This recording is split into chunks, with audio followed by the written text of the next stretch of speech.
So next question है आपका, किशोरावस्था बड़ी संघर्ष, तनाव, हमला व विरोध की अवस्था है, ये कथन किसका है? Adolescence is a period of great stress, strain, storm and strike is the statement of. तो ये बहुत ही फेमस और बहुत ही शायद एक दो बार एग्जाम्स में और पूछा गया है, इंपॉर्टेंट क्वेश्चन है। 18th वाला भी आपका, ये आपका बोला था स्टैनले होल्ड, ओके।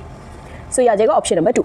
अगर बात करें जर्शील्ड की, तो जर्शील्ड ने क्या बोला है कि किशोरावस्था वह समय है जिसमें विचारशील व्यक्ति बाल्यावस्था से परिपक्व की ओर संक्रमण करता है, ये बोला है आपका जर्शील्ड ने। बात करें अगर हम सिम्पसन की, तो सिम्पसन ने क्या बोला कि किशोरावस्था प्रत्येक व्यक्ति का जो जीवन है उसमें वह काल है जिसमें बाल्यावस्था के अंत में प्रारंभ होता है और प्रौढ़ावस्था के आरंभ से समाप्त होता है, ओके। ये बोला आपका सिम्पसन ने। और क्रो एंड क्रो का तो सबको पता है कि किशोरी वर्तमान की शक्ति और भावी आशा को प्रस्तुत करता है, वो आपका बोला है क्रो एंड क्रो ने।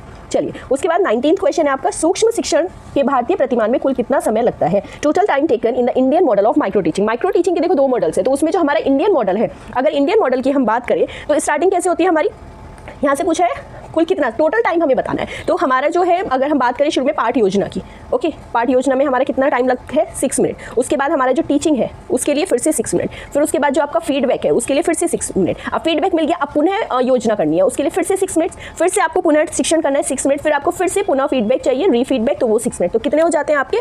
6 + 6 + 6, 6 = 36 मिनट। तो ऑप्शन नंबर हो जाएगा आपका 3rd। माइक्रो टीचिंग का जो टोटल टाइम है वो आता है आपका 36 मिनट। नेक्स्ट क्वेश्चन है, सीखने का पठार सीखने की प्रक्रिया के मुख्य अभिलक्षण है जो उस स्थिति को प्रकट करता है जिसमें सीखने की प्रक्रिया में कोई उन्नति नहीं होती, यह कथन किसका है? थोड़ा सा लंबा सा कथन है बट फिर भी बता देती हूँ कि ये आपका बोला है रॉस ने, ओके। ऑप्शन नंबर 4 आ जाएगा आपका इसका, रॉस। चलिए उसके बाद आता है क्वेश्चन नंबर 21।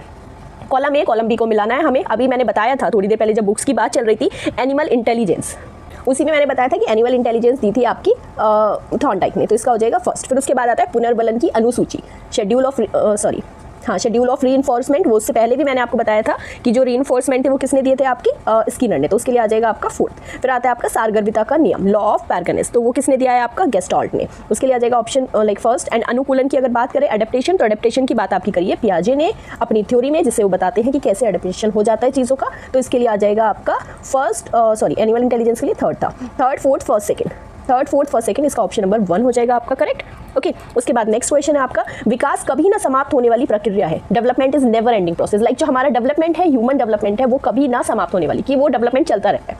तो उसका कथन से किस सिद्धांत का संबंध है, तो वो हमें बताना है। देखो है आपका निरंतरता का सिद्धांत, कंटिन्यूटी, तो यही आपका करेक्ट हो जाएगा। कंटिन्यूटी ही आपका कह रहा है कि जो ह्यूमन डेवलपमेंट है वो कभी ना समाप्त होने वाली प्रक्रिया है, वो नेवर एंडिंग प्रोसेस है, चलती रहती है जब तक उसकी एज है, जब तक वो लाइफ है, ओके। उसके बाद इंटीग्रेशन नहीं होगा, जो एकीकरण का सिद्धांत है, एकीकरण का सिद्धांत क्या बोलता है? वो विकास लाइक हमारे पूर्ण अंगों की ओर और पूर्ण से अंश की ओर, ओके, तो उस तरह हो जाता है आपका एकीकरण। अंतःक्रिया की बात करें तो अंतःक्रिया बताता है जो हमारा वंशानुक्रम और वातावरण के कारण होता है, ठीक है, दोनों की अंतःक्रिया के द्वारा होता है,